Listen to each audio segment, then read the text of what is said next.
Hey guys, subscribe for daily content. And if you're shopping for gear, make sure you check out the description for the newest items at some of the very best online retailers.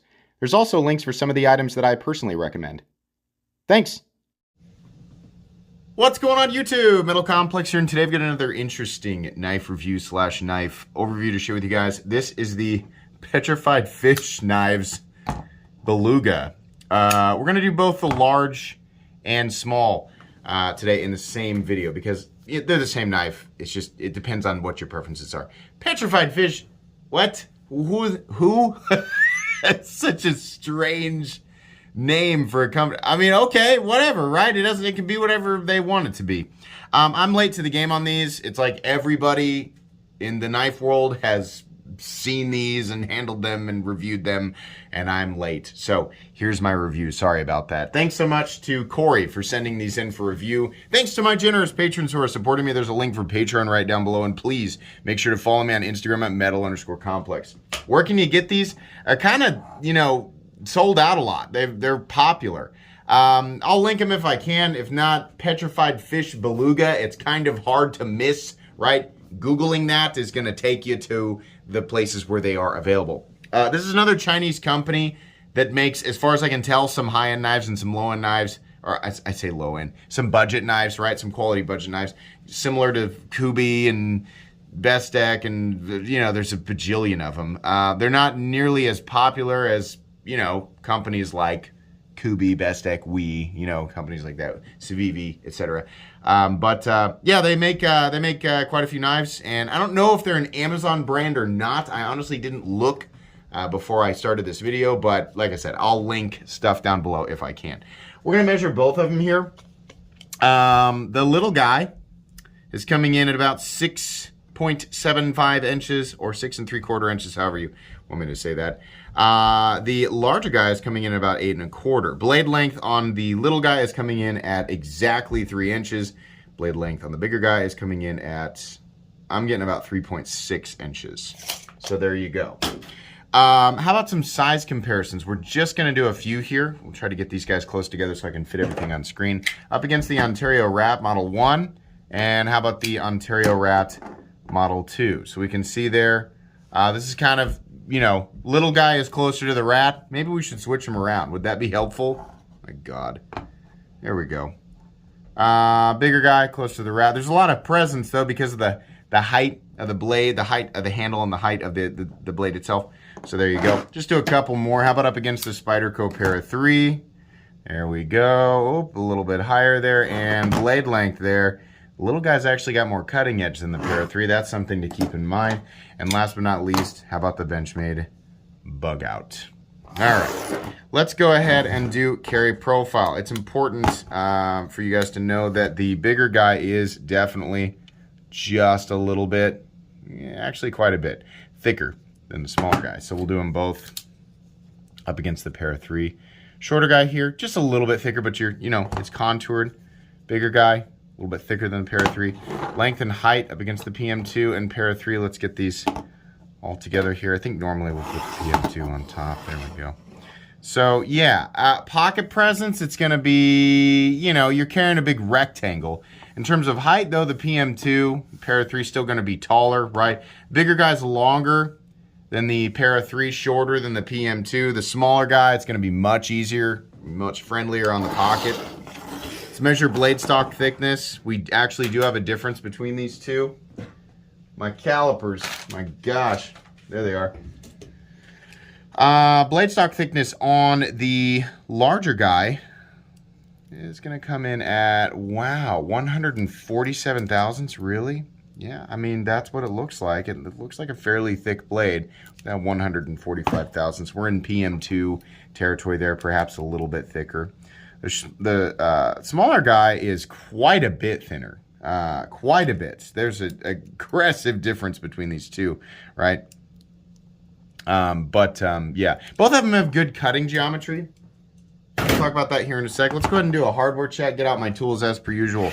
My tools are very inexpensive and very recommendable. You can find them right down in the section of my description that talks about the tools I use on this channel. The pivot on the big guy is T8. The pivot on the little guy is T8. We don't even need to check the rest of these screws. They are T6. Not too many. It's not an aggressive amount of hardware, right? Some pocket clip screws, some body screws. Make sure you've got some quality tools, and you should be good to go. Wait, what are we looking at for materials here?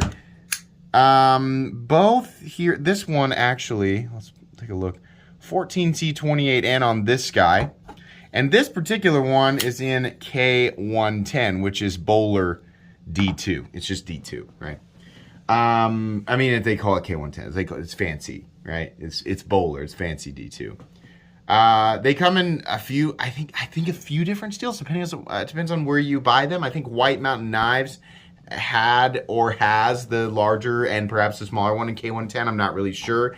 I don't have a problem with either of these steels. D2/K110, 14C28N. Those are great, preferable steels, right? Then we're looking at micarta, in this case, blue. And then we have, for some reason, the PewDiePie edition of the little guy. Yeah, it looks cool, you know? So micarta, and then is this actually... This actually might be G10. It's hard to tell. I've not seen it layered. It's like G-Mascus. That might actually be what it is, which is like, you know, it's like G10 made the way that Damascus is folded. I don't know. Looks cool, though. It'll work. The little guy. Some steel, some G-Mascus, maybe 3.35 ounces. That's fine. The bigger guy. Quite a bit more, quite a bit heavier, 5.01 ounces. Not a problem for me. It might be a problem for some people. Keep that in mind if you want the bigger guy. It definitely is heavier. And get out my flashlight. They did mill it out on the inside. You can see in there. They milled it out for weight reduction, and that's both on the big guy and can we see it? Can we see it? They're gonna. Can we see it in there? Yeah, and on the little guy. So that's nice that they did that. Okay, go ahead and move that out of the way. What do we have left to do? Do we have anything left to do? I don't think so. I don't think so. What accent was that? Who am I imitating? I was imitating myself, but for some reason it came out with a weird accent. Anyways, let's move into the meat and potatoes of the review here. This is a good looking knife. And just right off the bat, if you're looking at it and thinking that looks like a nice ergonomic profile, right? And you know, something that's comfortable to hold and use. Well, yeah, it absolutely is. Sorry, I'm getting out some additional stuff here because I think you guys might find it interesting that these knives come with, or at least I assume they come with, everything you would need to switch the hardware out, much like on a Hinderer XM18. You can actually, you know, pick your preference. They're running on bearings now, but you can throw the steel. Are these the spacers? I'm not really sure if that's actually the case or not.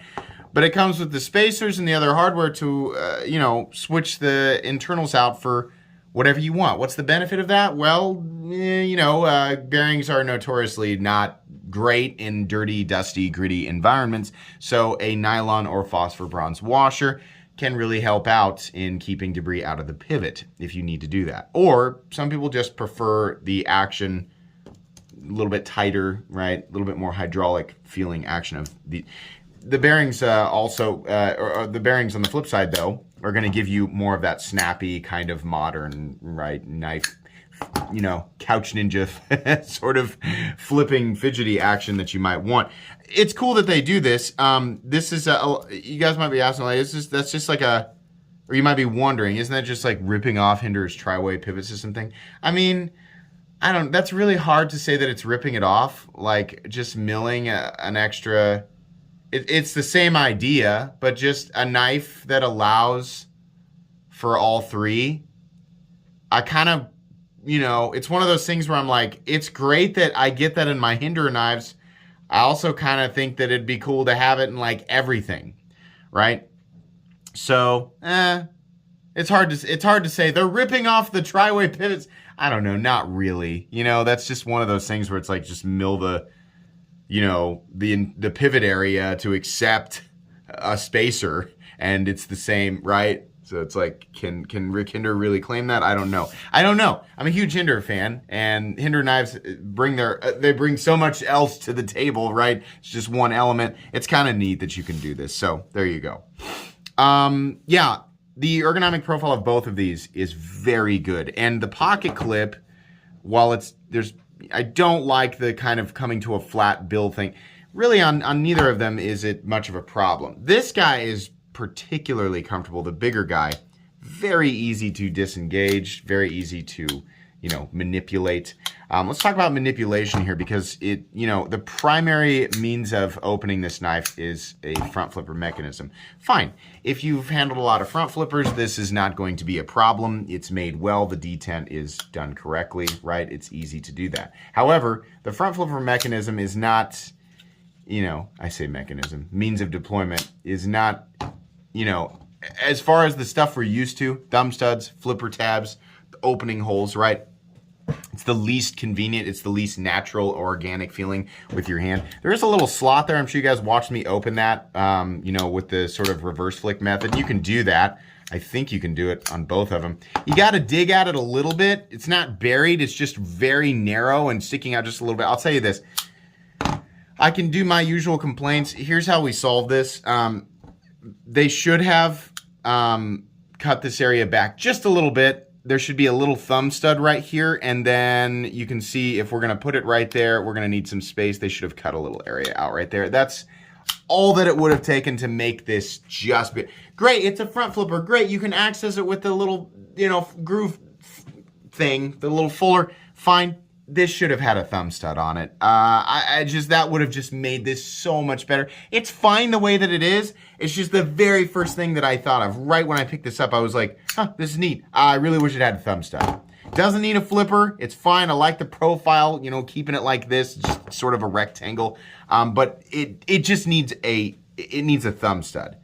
And this area, I think all of those changes could be made relatively easily. Carving this back just a little bit so that thumb stud can actually go around, and then space right back here. You could actually make it a stop if you wanted to, right? But yeah, that would have been just excellent. It's still okay the way that it is. I love the chamfering around here. I love the contouring. Just makes it so comfortable. I love that this is a liner lock. I love that it's not although I'll admit, them doing a titanium version of this with, an upgraded, super steel, what have you.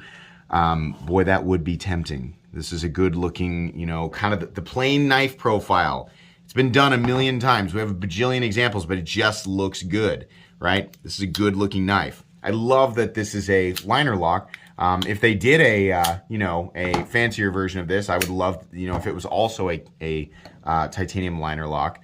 But frame lock, still, sure, that'd be great. I do appreciate the liner lock element here. That's awesome, being able to just sort of, unlock it, deploy it, grip it, use it. You're not having to worry about affecting the lockup tension or the lockup geometry. You don't have to worry about where your fingers are when you go to front flip it, which is particularly difficult on a frame lock front flipper. So it's all good. It's all great. I like that. The pivot is a little bit retro transformer-y kind of. Initially it kind of looks like the Autobot or Decepticon logo. And is it a P and an F? It is. Yeah, so it's a P and an F, and then they just have some lines down there to sort of keep it, with this nearly symmetrical. Petrified Fish is such a random, what? And then it's Beluga. So are these knives are they ocean themed? Is that the idea? Or are all of the... I looked at some of their other designs and they are wildly different, right? This is one of the most docile aesthetics. The other stuff is really Vestex in-house designs. Everything is very robotic, and it's I guess that, okay, that looks good. Send it through. Let's see how it does, right? This looked like a much more, thought out, does this match the human hand kind of design. So I appreciate that. Blade profile, very good. Even on this guy here, that's 145 thousandths. The drop towards the edge is aggressive enough that when we get down here, we have a nice thin slicing edge with lots of belly. This guy, super duper thin behind the edge. You can see here, give you a look here at the tip, how aggressively that tapers. It's the same with both, right? Both of these are going to slice, and they're going to slice well. There's nothing in the cutting path except for the fuller, which is fine, right? It's not really that big of a deal. The finish, it's kind of a bead blasting is what it looks like on this guy, and then we have sort of a black wash on the little guy here. It's fine. There's the I don't know if it's like a designer logo. Sorry, I've got my elbows on the table here, so we're shaking all over the place. I do appreciate that there's really not a lot going on the blade. It just has some kind of code, PFP01 and then K110, and then we have the, Petrified Fish or the designer logo on the front. It's pretty good. Outside of the weird sort of Autobot looking Petrified Fish logo, the aesthetic of everything is pretty nice. That's a preference thing. There's lots of companies who put their logos on the pivot, and it's just fine. So yeah, it may not bother you. But all of this, like the fit and finish, everything here is pretty darn good. This is another impressive, there's like a million companies out there doing, $40 to $50 knives in relatively similar materials that are all, fairly impressive in terms of the overall quality. This is on par with that. It's not like I'm sitting here going, wow, this is the most amazing fit and finish I've ever seen at the $50 mark or so, $45, $50. That's roughly what these are. No, it's pretty much exactly what I'd expect, right? It's not like they're doing it. It's not like you're doing a better job with fit and finish. It's about the same. So jimping, extending to a nice functional place on the back of both of these, right? It's just enough to where it feels good. It feels like it's actually doing something, but it's not going to tear anything up. Access to that liner is easy considering it's cut out a little bit, carved out just a little bit, and this side, the show side, is actually lower than the lock side, which is nice. Really appreciate that. Action, it'll probably, like if you use some 10 weight nano oil, you'll probably get that thing dropping shut. Both of them are very, very smooth, right? It's going to be a little bit tighter if you're going to run phosphor bronze or nylon in there, but it's one of those things where it's just going to be your preference. We have a great example of how to do a lanyard thing, right? There's no hole, there's no ugly, big, stupid thing on your knife that nobody's going to use except for a few people. We just have a bar back here for lanyard people. It's part of the backspacer. This is the best way to do it. This is how so we don't have this happening ever. This is how all lanyard things should be in the future. No more holes. Put a bar back here. It'll work exactly the same. And then we get to prioritize the clip, whether you want, if the design calls for medium carry, deep carry, or shallow carry, whatever. It's not about getting the deepest carry possible. I think people are confused about why I don't like the lanyard hole. The idea is that when there's not a hole on the frame, the clip can be what it is meant to be and be in the position that it is meant to be in. We do not have to make room for a big, dumb hole on the knife. This is better. Wow, he's really aggressive about that today. Yeah, all this looks good. Liners are lipped, so not countersunk, but that's fine. Probably would do better to countersink those liners it'll reduce weight a little bit, and I think it'll, probably you might even reduce a little bit of thickness in the scales, which would be fine considering we have some, the contouring gives you that feeling of bulk in the hand, or what you'd want, like a meaningful sort of grip, or just filling out of the hand, I guess. The pocket clip is one of those that sort of sinks into the scales, which is cool. It looks good, and we don't have to have anything, a slot milled out for people who don't like when there's like a chunk cut out of the scales to accept the clip. This is a good way to do that. You still have to look at a couple of screws right here, but I don't think that's a problem. The clip is just really great except for this, where it comes down and then up and then flat. It's fine, like ergonomically, it doesn't create a hot spot, but in and out of your pants, if you're wearing pants that have a pocket seam that is thicker or taller than the distance between the surface of the scales and the bill of the clip, then you're going to have to fight it, and you're going to have to hold your pants down and pinch it and push. I don't like that. I like one hand in and out, right? Lock up. Stop pin is located back here. Lots of shouldering, so it gets buried in there. No blade play, up, down, left, or right. That's fine. Pivot lash. Nope. Nice and consistent, nice detent, right? Same thing with this guy. No lock stick. Good. This one's a little bit mushier. Not quite the same. Not quite. It's more of a thud, right? Centering. Both of these guys are just a hair off. They're just a hair off. They look fairly new. They don't look beaten on too much, and it's the exact same amount off. So it's, you know, perhaps when you get one of these, yours is going to be slightly off center. It's kind of a bummer, but it's also like, nah. Like, they're really easy to recenter. If you guys don't know, centering a blade is incredibly simple. I've got a video on it. You can look that up if you want. So anyways, conclusion. These are between $45 and $50. I think they're $46.99 or $48.99. So like $2 more for the bigger guy. The design, the overall appearance of them, very attractive. Overall quality, very good, minus the centering. I really wish they had a thumb stud. But they're just fine the way that they are. These are functional tools. And the fact that you get the bone, look, they even send like extra screws and stuff. The fact that you can put, you know, the spacers in and you can put nylon or phosphor bronze is really nice, you know, for the same reason that it's nice on a Hinderer knife. That makes these really great. A thumb stud and a slightly different bill on the pocket clip would have made these just about perfect. As they sit, they're just really good, you know? If I was going to letter grade it, which for whatever reason I've been doing lately, I'd give these an A- for the territory that they are in, right? Which is the budget knife world. They're pretty good. They're not the most spectacular budget knives in the whole world. There were a few people just like, oh my gosh, this is the best thing ever. And I was like, it looks good. I don't know. Handling them, yeah, it's pretty much exactly what I thought. They're pretty good. People who pick them up, they're going to like them. The price is reasonable. Fit and finish is good. There's a lot of choices. The materials they're using are great. A couple of tiny upgrades would have made them spectacular, but as they sit, they're pretty good. This is gonna go. These are both of them, the large and small, right? Because pick your preference, or pick which one's legal in your area. They're gonna go on my most recommended knives playlist, and they're also gonna go on my cheap knives I like playlist because they are under $75, which on this channel is the realm of budget. Thank you again to the gentleman who sent these in for me to take a look at. Really appreciate that. Glad I could finally do a review on these.